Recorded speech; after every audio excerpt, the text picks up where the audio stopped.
¿Qué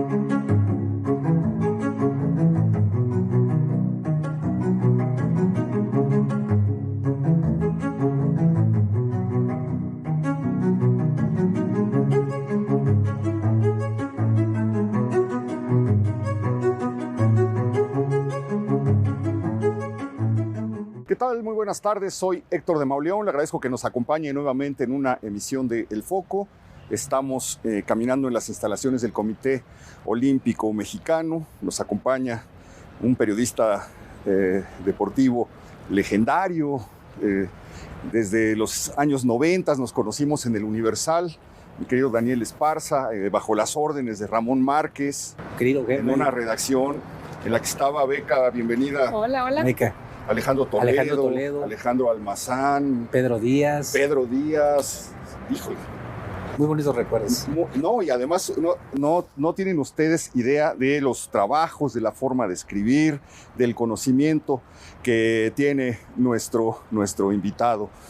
Vamos a hablar acerca de la historia del Comité Olímpico Mexicano, pero también acerca pues, de los primeros medallistas, de las historias que encierra este recinto. Uno pasa en el periférico, en medio del tráfico, sin pensar todo lo que encierran estos muros y lo arduo y lo difícil que ha sido para México ir conquistando lugares. Estaba yo leyendo que en 1900 va una delegación olímpica a competir, porfiristas, los Escandón, y ganan en polo. Es correcto, ellos tenían casa en París, humildemente. Uno de los hermanos que era militar estaba de vacaciones y sus hermanos le dijeron, oye, van a estar los Juegos Olímpicos aquí. Y en los primeros Juegos Olímpicos no hubo equitación porque no hubo las condiciones, pero allá se hacen en un club hípico, el Bagatelle, que le llaman en Francia. Lo arman el torneo y los dos hermanos, Eustaquio y el otro hermano Escandón, se juntan con un socio estadounidense, Pablo, ¿no? Pablo Escandón, es correcto. Entonces se juntan y arman el equipo y quedan tercer lugar en polo con caballos que ellos mismos tenían allá. La gran sorpresa fue que ese resultado no se borró de la historia del deporte mexicano porque eran porfiristas.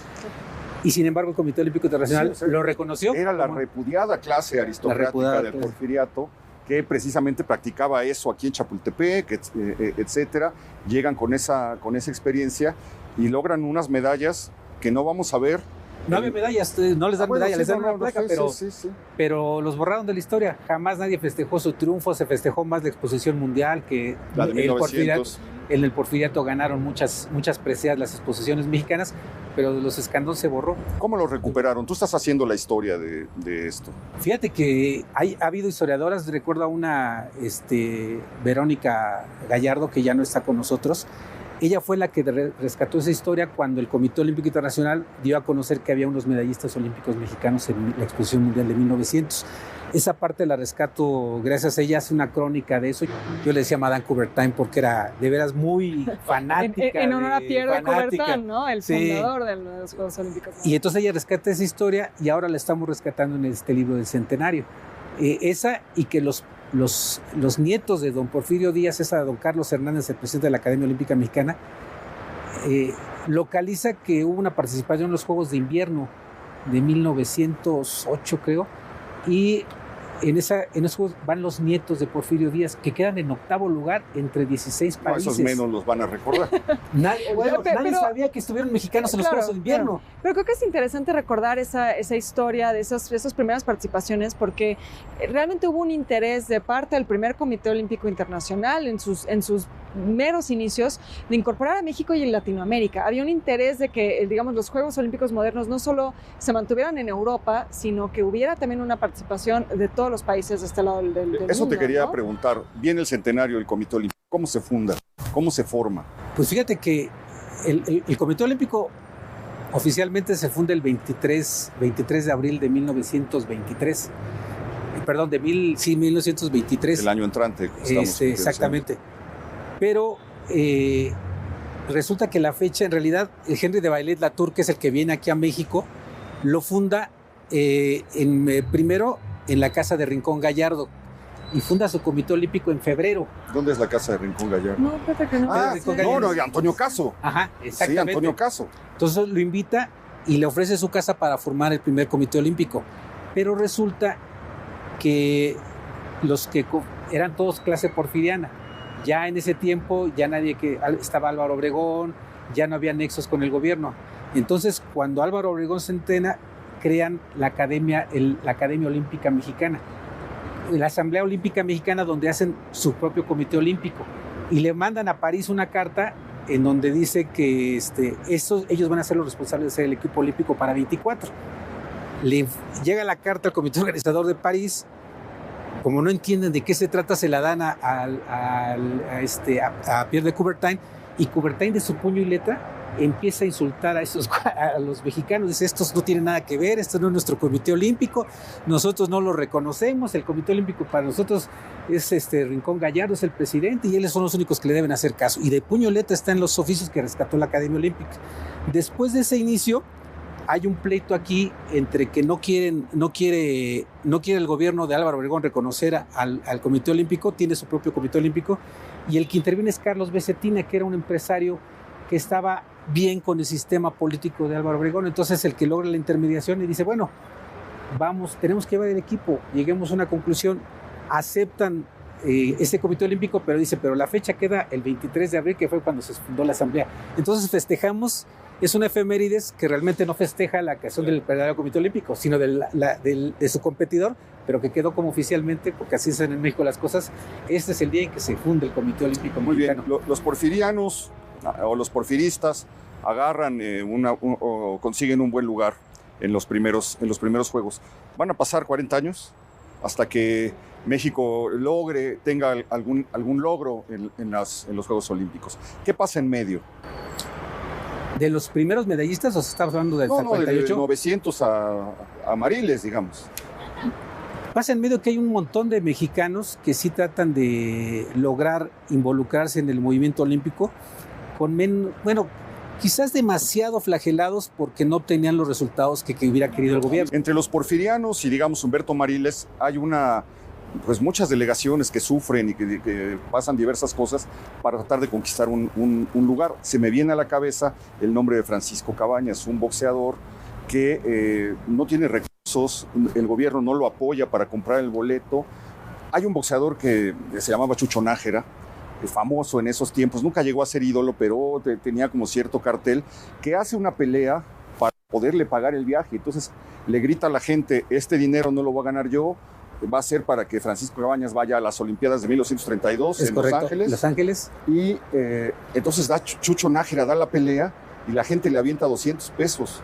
A pesos, el boleto costaba 500 pesos. Sí. La gente le avienta 200 pesos que él recibe muy emocionados, y luego parece que su mamá vende algo, se deshace de algo, le van completando y llega y se lleva una medalla de bronce, me parece.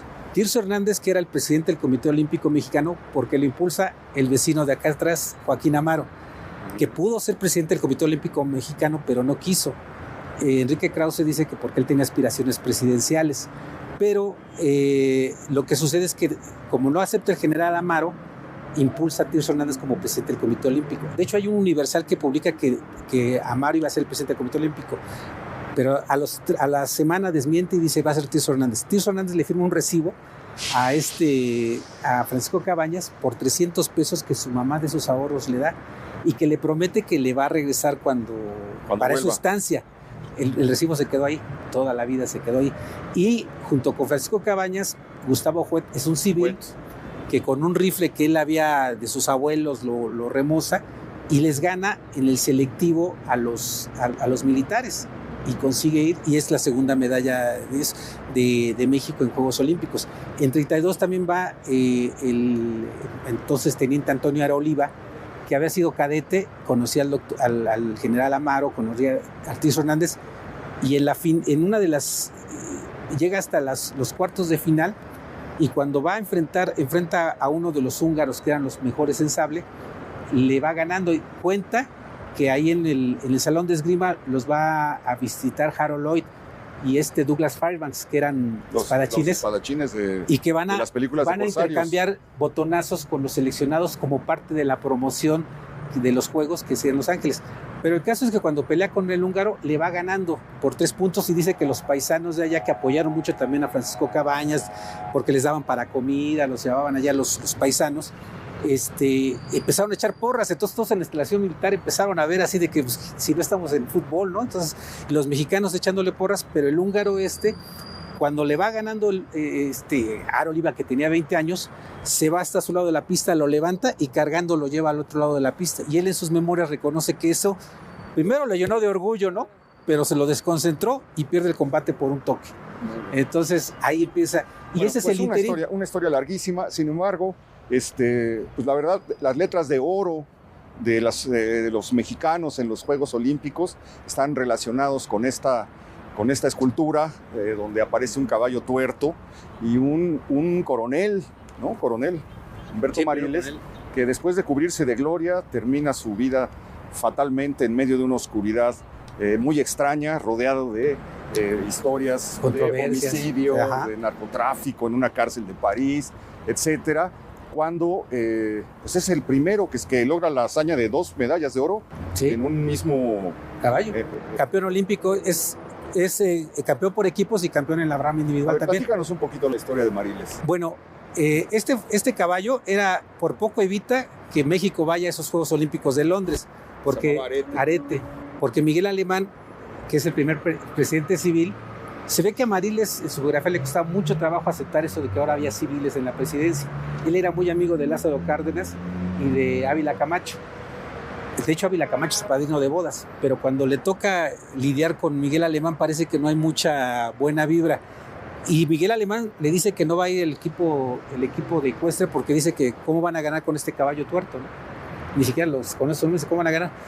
Y Mariles se va por la libre y dice, los que quieran venir conmigo se van, nos vamos. Y se va, y cuando llega... Se roba el caballo. Se lleva el caballo y se va en el viaje y sin la orden. Y cuando llega su primer parada, el embajador mexicano tiene la misión de que lo tiene que estar detenido porque hay orden de aprehensión contra él. Pero ese campeón es el que es el campeón olímpico en Londres 48. No era de él, lo compra hasta después de los Juegos Olímpicos y muere en el 52 antes de los Juegos de Helsinki. Ese caballo está enterrado aquí. Ese caballo, porque aquí era la escuela de equitación militar que la Secretaría de Defensa Nacional le permite abrir a Mariles para que sea como venía a ser campeón olímpico, pues que fuera la escuela de equitación.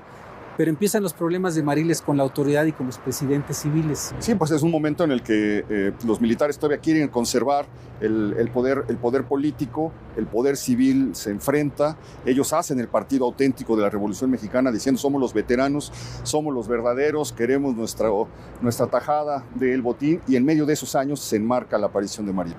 Es correcto, y el problema es precisamente de que Mariles le dan este terreno para que hiciera la escuela de equitación, pero hábilmente funda una asociación mexicana hípica y se convierte en la competición de la Federación Hípica Mexicana que dirigía otro militar, el general Beteta.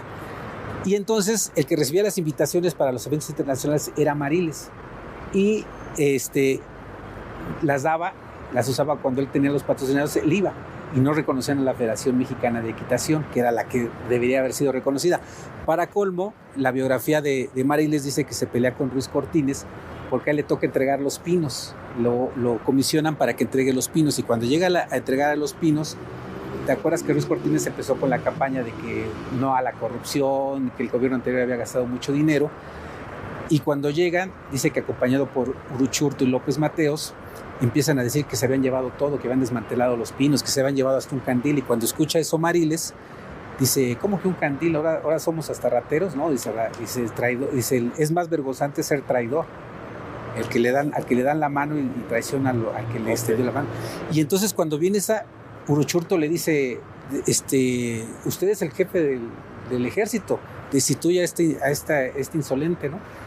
Pero Ruiz Cortines dice, despacio, no es necesario.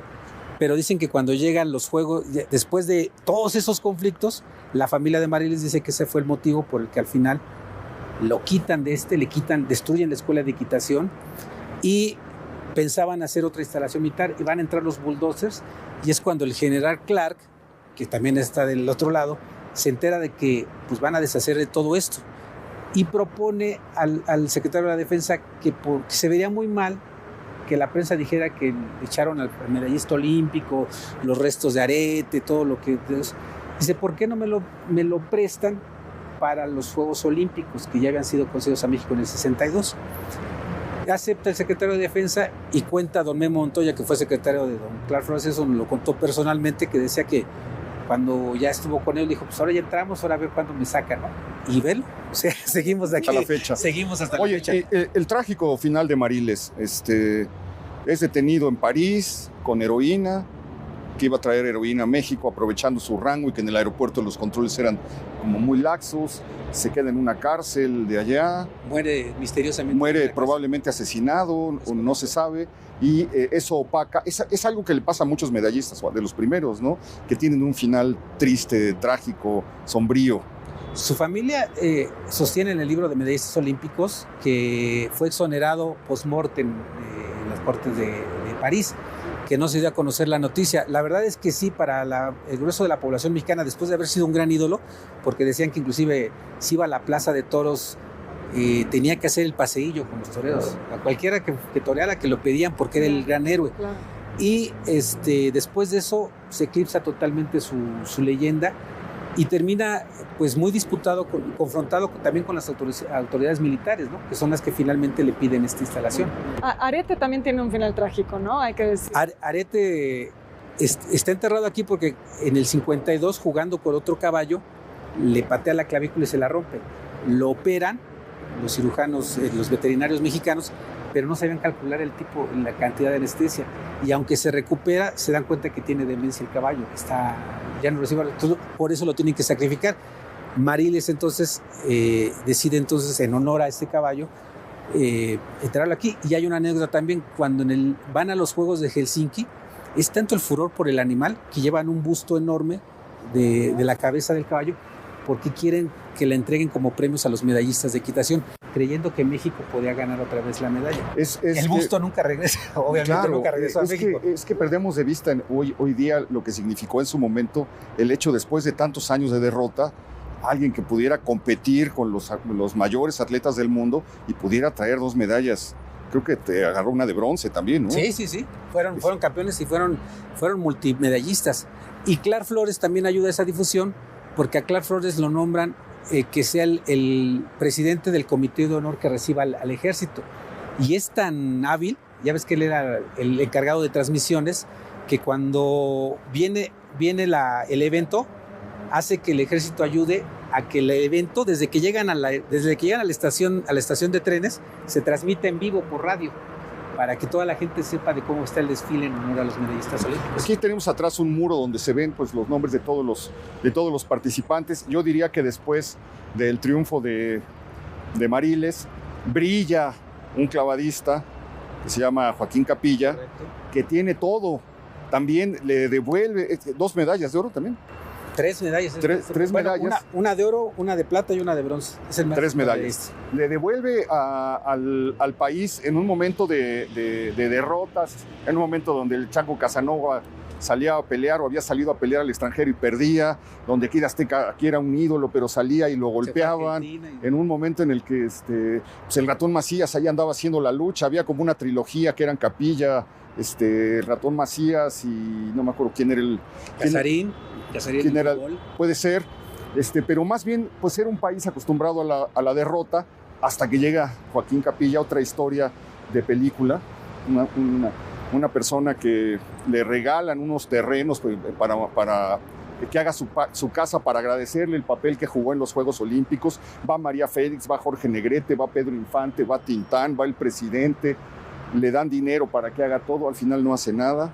Vende los terrenos, acaba en el alcoholismo, lo choca, lo saca a la prensa la nota roja, con un coche volteado, y acaba sus días de una manera muy triste, en un tiempo en el que el país no cuida sus leyendas. Vamos a hacer un pequeño corte y al volver continuamos con la historia de Capilla, ¿te parece?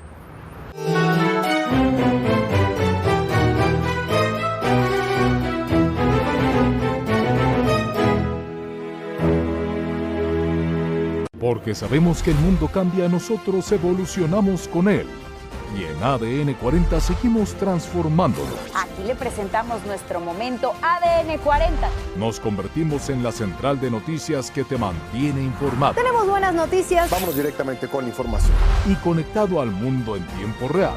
Dejamos los foros de televisión y nos vamos a donde se mueve la información. Acompáñenos con las noticias. Porque tenemos una cobertura nacional e internacional. Que aquí todos los días informamos. Con los mejores periodistas y líderes de opinión que te informan. Prepárese para informarse porque arrancamos de una vez. Desde todas nuestras plataformas. Estamos a través de la televisión, por supuesto, a través de nuestras plataformas, de todas las plataformas acompañándolo. Descubre la nueva programación, porque si nos buscas, nos encuentras. La tele evoluciona. ADN 40. Siempre conmigo. De Distrito de Columbia. Colapso de la línea 12 del metro. No, una sociedad que no está acostumbrada. Robaron un automóvil. Alcanzó un nuevo récord histórico al ubicarse 9 puntos. Como seguro médico, dental y también planes de seguro. Como cada tarde estamos en su pantalla, pero también en las calles de la Ciudad de México. De la ciudad de Victoria, Tamaulipas, una pipa de gas que intentaba ganarle el paso al tren terminó. Me recibes y te recibo. ADN 40, siempre conmigo.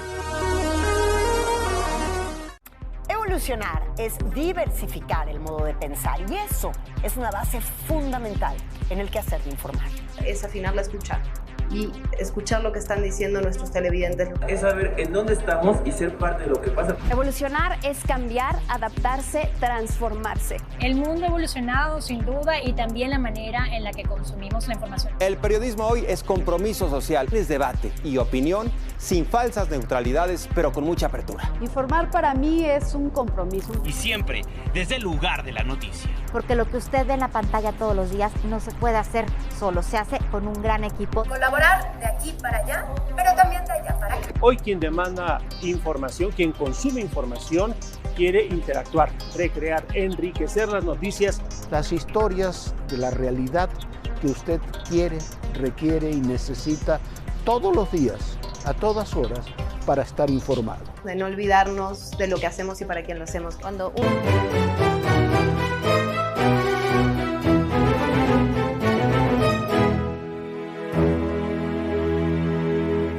Nos movimos al muro para buscar el nombre de Joaquín Capilla, pero es que de verdad es que hay tantas cosas que contar, se vienen tantas imágenes a la mente, que al pasar por aquí me vi las Olimpiadas del 68, ahorita vamos a platicar con calma, pero es que en las Olimpiadas del 68 es la primera vez que dos mujeres mexicanas ganan una medalla, es decir, tuvimos que esperar 30 y tantos años para una medalla, y tuvimos que esperar medio siglo, más de medio siglo, para que ganara María Teresa Ramírez y Pilar Roldán, que ganan en esgrima y en natación. Y en natación 800 metros. Ajá, 800, sí. Aparecen por ahí sus nombres y desde luego el nombre inolvidable del 68, que es el del Felipe el Tibio Muñoz, por pues, lo inesperado y todo eso, pero es que cuando uno empieza a hablar de las Olimpiadas, tú eres muy joven, Beca, comienzan a pasar imágenes. Yo otra vez veo a Daniel Bautista entrando al estadio en Los Ángeles. ¿En Los Ángeles? Que desde el kilómetro 17 se les separó a los más poderosos. No, el 76. Él ganó 76, 1976, fíjate. Y la emoción de todo un país de verlo entrar solo. Y luego vuelven a repetir Ernesto Canto y González, Luis Miguel, no. Ernesto Canto y Raúl González. Raúl González. En fin, bueno, vamos a recuperar un poco de estas historias, pero por lo pronto nos regresamos a Joaquín Capilla, sus últimos Juegos Olímpicos. 1956, aquí está, bueno, pues están todos los que participaron, pero aquí está la medalla de Joaquín Capilla. Este personaje, como les decía, sale en el cine, le dan todo, es aclamado, es un momento único porque representa la esperanza de un país y de repente pues él se derrumba. ¿Cierto? Está a punto de suicidarse una vez, me acuerdo que salió en la prensa que se tiró al metro, o fue a tirarse al metro y el metro no lo atropelló en un momento y se volvió después cristiano y se curó y en fin, pero es una persona que muere pues en la oscuridad después de haber sido verdaderamente aclamado por todo el país, uno de los grandes ídolos. Y no muere en la miseria gracias a que en la época de Salinas se crea la famosa beca para los medallistas olímpicos. Entonces, gracias a eso, al final de sus días le daban 13,000 pesos al mes. Le daban 13,000 pesos al mes. Y te lo encontrabas, era vecino ahí de Miscuac. En Miscuac, sí. Yo me lo iba a encontrar en el VIPS y te daba mucho. Bueno, tengo una foto con mis hijos pequeños que le decía: si este país tuviera memoria deportiva, este hombre debería de comer gratis en todas partes y donde entrara deberían darle un aplauso porque era el máximo medallista. Deberían haber cuidado, pero mira, hablábamos del Chango Casanova hace un momento, ¿no? ¿Sí? Cómo acabó el Chango Casanova como indigente en la calle después de ser el ídolo, el primer verdadero en un manicomio, ídolo, en un manicomio. Pero bueno, pues son cosas que han acompañado la historia. Mira, hablando de boxeo, mira quién está aquí. En Roma 60, Vicente Saldívar, el zurdo de oro. Ah, Vicente Saldívar, sí. Que es uno de los tantos boxeadores que han pasado que no logra nada en los Juegos Olímpicos y después se convierte en una celebridad mundial. Muy cerca de aquí en el toreo con el Alacrán Torres. Exactamente. Paralizando a la ciudad. Paralizando a la ciudad. Categoría pluma. El llamado zurdo de oro. Bueno, pues hay muchos de ustedes. Macías, que fue a los Juegos de Helsinki. El ratón también. Macías, pero le fue mal. Llega a cuartos de final, pierde, se decepciona y es cuando se mete al profesionalismo. Y se vuelve el idolazo de México. Se vuelve el ídolo de México, hasta amigo de Pedro Infante. Alfonso Jalimi. Lo retira su mamá, porque él se retira muy joven porque su mamá está enferma y le dice: mi hijo, yo no quiero. Y en una noche de una pelea cualquiera es dice: es la derrota en el 57, el mismo año que se muere Pedro Infante, se cae el ángel de la independencia y pierde el ratón Macías y se acaba todo, ¿sí? Se acaba México. Sí. A ver, vamos a ver entonces, vamos a detenernos un poquito. Aquí tenemos a un Fidel Negrete que ganó en maratón en el 64 en Tokio. Él fue de los primeros maratonistas importantes de México. No fue medallista olímpico. No tiene, está señalado. Está señalado ahí una estrella. Parece que son los medallistas, pero bueno, vamos a México 68. Aquí pues tendremos que estar hablando de este joven que tenía 17 años apenas, que nadie esperaba que fuera a ser. Venció a un ruso. ¿Cómo se apellidaba el ruso por aquí? Pero bueno, es el Tibio Muñoz, ¿no? Bueno, en natación. Estás viendo atletismo. Ya estoy. Acá está Pedraza, que también fue medallista. El sargento olímpico. Pedraza, medalla de bronce. Medalla de plata porque corrió para alcanzar al soviético y el soviético ya no se dejó alcanzar y se les amarró un zapato. ¿Dónde está natación? Aquí está, pues también está ya medio borroso, pero ahí debe estar el nombre del Tibio Muñoz, pero claro. no tiene su... Ya se están borrando los nombres. Ya se están borrando. Pero bueno, pues este joven que a los 17 años, de manera inesperada... mira quién está aquí también. Luis Niño de Rivera. Cuarto lugar. Oye, y el misterio del Tibio, ¿no? Que porque no le gustaba, se quejaba si el agua era fría y luego se quejaba si estaba caliente. Le pusieron de apodo desde los 7, 10 años el Tibio y se volvió la verdadera locura cuando le gana no se me va el nombre, soviético famoso. Sí, fue una sorpresa en los 200 metros pecho, porque nadie pensaba, no había hecho grandes tiempos. Ahí está Felipe Muñoz, mira, pero este es el 72, sí. En 3 pruebas. Sí, cuando repite. Y bueno, no hablamos de las mujeres. María Teresa. María Teresa Ramírez y de Pilar Roldán. Que Pilar Roldán se convierte en la primera latina en toda la historia de Juegos Olímpicos que gana una medalla de esgrima. ¿Una medalla? Una medalla. Sí, no, una medalla de esgrima jamás había ganado ninguna latinoamericana. ¿Y en México jamás? En México jamás. ¿Qué es de ella? ¿Qué se sabe de ella? Siempre tuvo una retiro triste porque una medalla en esgrima no fue tan reconocida. Me cuenta Ibar Cisniega que alguna vez llegó a entrenar con el equipo juvenil y que a su edad ya era una señora de 50 y tantos, 60 años y que era muy competitiva, no le gustaba perder con los jóvenes. Entonces fue competitiva toda su vida y además integrante de una familia donde la mamá y el papá también fueron seleccionados, no olímpicos, sino seleccionados mexicanos en esgrima. Sería muy interesante revisar qué pasó con las 2 primeras medallistas, qué fue de... Por cierto que esgrimista fue también Maritere y María del Pilar. Esgrimista fue también la primera mujer que fue en los Juegos Olímpicos en Berlín y que la lleva Tirso Hernández porque cuando fue en 28, fíjate, descubre que el deporte también es benéfico para las damas del bello sexo. Bueno, y la esgrima va a ser de esos deportes que desde el siglo XIX es permisivo para las mujeres, ¿no? Hay una idea de que es un deporte elegante, ¿no? Que no requiere, digamos, de tampoco que se pongan ropa demasiado... sugerente. Exactamente, ¿no? Les permite, es un juego que se permite jugar con estos vestidos largos, con corset. Entonces realmente va a ser un deporte muy relacionado a las mujeres durante un tiempo importante de la historia deportiva, ¿no? Sí, a ella la llevan precisamente porque Tirso Hernández envió en Ámsterdam a las mujeres y dijo, ellas también les ayuda el deporte. Dice, mira qué sorpresa, ¿no? Como si fueran otro tipo de especie. Dijo, qué sorpresa. Y la incorpora y la lleva como abanderada, inclusive del equipo a los Juegos de Berlín en el 36. No le fue bien, obviamente, porque no había ninguna experiencia deportiva de México. Oye, y al pararnos frente al pebetero olímpico, pues inmediatamente se nos viene el nombre de Enriqueta Basilio. La música de Mabarak, ¿no? de esos Juegos Olímpicos, la sombra trágica que los acompañó, la boda de un atleta rusa, ¿no? Sí, la polaca, Vera Charlavska, la polaca rusa que se casa en la catedral. De la Unión Soviética, digamos. Sí, de la Unión Soviética en esa época. Sí, que se casa. Vera Charlavska. Claro. Y que además fue la sensación en la prensa de la época, ¿no? Quizás la última gimnasta con cuerpo de mujer, porque ya después empieza la moda de ¿dónde dejas a Nadia Comaneci? No, pero Nadia Comaneci, me refiero a que eran mujeres, o sea, todavía eran ya desarrolladas. Después empieza la etapa de las niñas gimnastas, que empiezan ya a hacer cuerpos más pequeños para hacer más vueltas, más piruetas.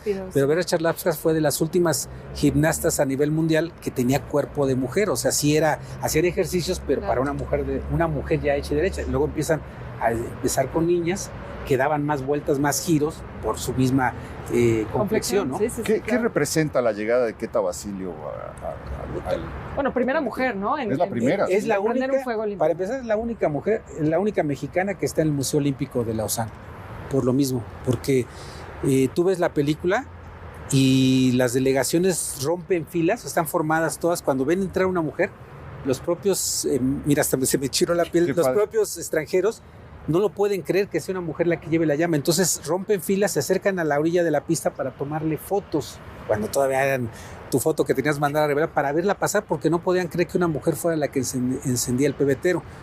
Y decían que la leyenda dice que la escogieron porque de verdad tiene una forma de correr muy bonita. O sea, la estoy viendo. Bueno, la vamos a compartir. Tú la ves y ves cómo su zancada es muy estética y nunca baja, nunca se encorva, camina a pesar de... ¿Cuál es la historia? ¿Quién es Enriqueta Basilio? ¿Sabemos? Sí, es una atleta muy prominente a nivel nacional, que muchos dicen que el hecho de haber sido la abanderada es la que impide que a lo mejor hubiera podido tener un mejor resultado, porque dicen que la empiezan a proteger a partir de entonces, la empiezan a cuidar mucho, la aíslan del resto de la delegación para que no se corra la voz de que ella está entrenando para hacerla. O sea, querían que fuera toda una sorpresa, ¿no? Y ella misma la separan del equipo, entonces nadie sabe dónde está Enriqueta, nadie sabe cómo está entrenando, la hacen subir la escalinata un chorro de veces y dicen que eso la desconcentra, pero era una atleta nacional muy efectiva, a los que muchos atañen de que el hecho de haber sido abanderada, haberla aislado, haberla sacado de su proceso de entrenamiento, la afectó mentalmente, porque estamos hablando de que en ese entonces tenía 20 y tantos años, o sea, una joven que te meten en esa presión de tu país, de que cómo corres, de que no se fuera a caer, o sea, todos los miedos que cualquiera de nosotros tendríamos de que, oye, te está viendo el mundo y vas a tener que subir esa escalinata sin el menor error, ¿no? Sin poderte... Pero además los miedos de toda una nación, ¿no? México se estaba estrenando en el campo de los Juegos Olímpicos.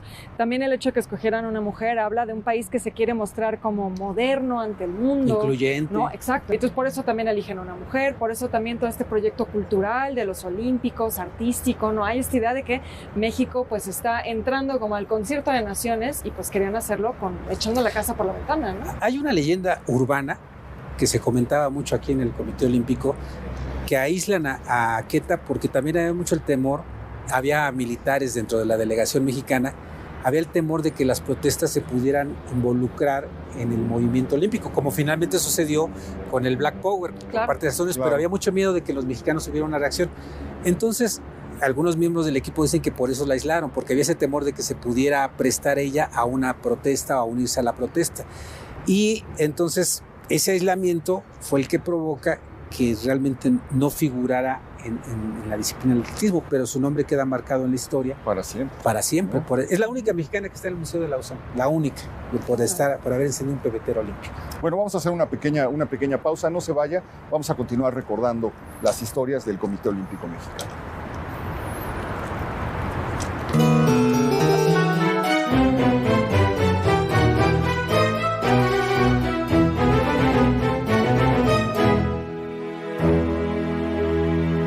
Porque sabemos que el mundo cambia, nosotros evolucionamos con él. Y en ADN 40 seguimos transformándolo. Aquí le presentamos nuestro momento ADN 40. Nos convertimos en la central de noticias que te mantiene informado. Tenemos buenas noticias. Vámonos directamente con la información. Y conectado al mundo en tiempo real. Dejamos los foros de televisión y nos vamos a donde se mueve la información. Acompáñenos con las noticias. Porque tenemos una cobertura nacional e internacional. Que aquí todos los días informamos. Con los mejores periodistas y líderes de opinión que te informan. Prepárese para informarse porque arrancamos de una vez. Desde todas nuestras plataformas. Estamos a través de la televisión, por supuesto, a través de nuestras plataformas, de todas las plataformas acompañándolo. Descubre la nueva programación, porque si nos buscas, nos encuentras. La tele evoluciona. ADN 40. Siempre conmigo. Distrito de Colombia. Colapso de la línea 12 del metro. Sino una sociedad que no está acostumbrada. Los efectos robaron un automóvil. Alcanzó un nuevo récord histórico al ubicarse 9.1. Como seguro médico, dental y también planes de seguro. Como cada tarde estamos en su pantalla, pero también en las calles de la Ciudad de México. De la ciudad de Victoria, Tamaulipas, una pipa de gas que intentaba ganarle el paso al tren terminó. Me recibes y te recibo. ADN 40, siempre conmigo. Evolucionar es diversificar el modo de pensar y eso es una base fundamental en el quehacer de informar. Es afinar la escucha y escuchar lo que están diciendo nuestros televidentes. Es saber en dónde estamos y ser parte de lo que pasa. Evolucionar es cambiar, adaptarse, transformarse. El mundo ha evolucionado sin duda y también la manera en la que consumimos la información. El periodismo hoy es compromiso social, es debate y opinión sin falsas neutralidades, pero con mucha apertura. Informar para mí es un compromiso. Y siempre desde el lugar de la noticia. Porque lo que usted ve en la pantalla todos los días no se puede hacer solo, se hace con un gran equipo. Colaborar de aquí para allá, pero también de allá para acá. Hoy quien demanda información, quien consume información, quiere interactuar, recrear, enriquecer las noticias. Las historias de la realidad que usted quiere, requiere y necesita todos los días, a todas horas, para estar informado. De no olvidarnos de lo que hacemos y para quién lo hacemos. Cuando uno se decide a dejar de tratar de cambiar al mundo para tratar de entenderlo, invariablemente sucede lo mejor. El periodismo hoy en día es adrenalina, es...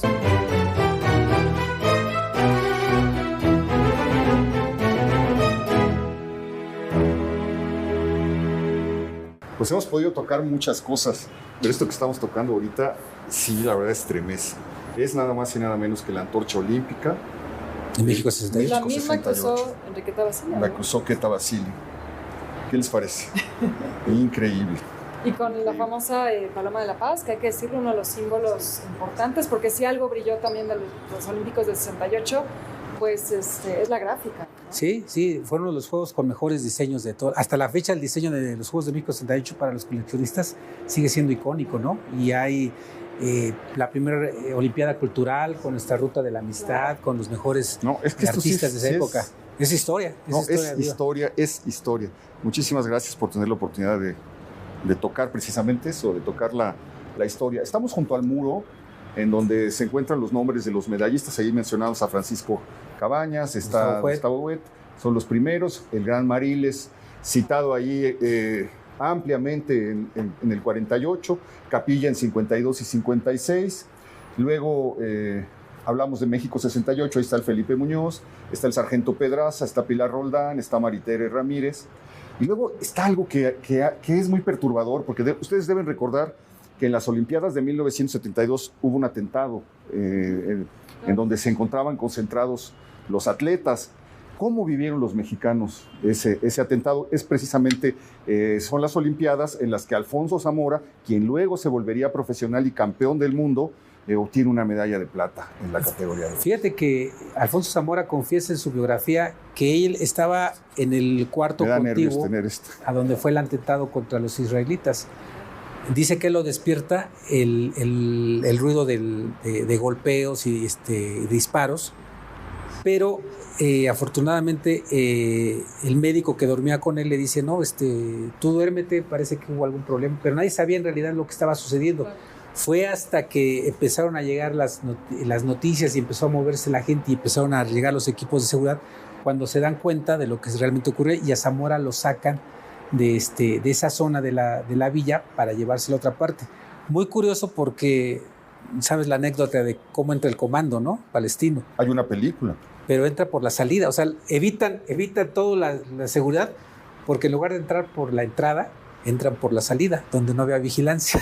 Entonces logran entrar, se apoderan del lugar donde estaban los israelitas, pero Zamora, que estaba al lado, oye todo, dice, ¿qué está pasando? ¿No? Oye el ruido, los golpes, los gritos, dice, ¿qué está pasando? Y el médico, no, tranquilo, debe estar alguien que te llegó mal, y no se dan cuenta sino hasta horas después, y es cuando los sacan y ya los resguardan, y continúa, porque se vivió una crisis de que se podían suspender los juegos, que es la primera vez que había ese riesgo. Sí. La segunda es en Atlanta cuando el bombazo, pero esa vez se piensa que se van a suspender, y cuando llega el fallido plan de rescate en el que mueren todos en el ataque en el avión, cuando los quieren sacar, pues se reanudan los juegos con un luto estremecedor. Mira, ese también es interesante porque esto ocurre en pleno nazismo.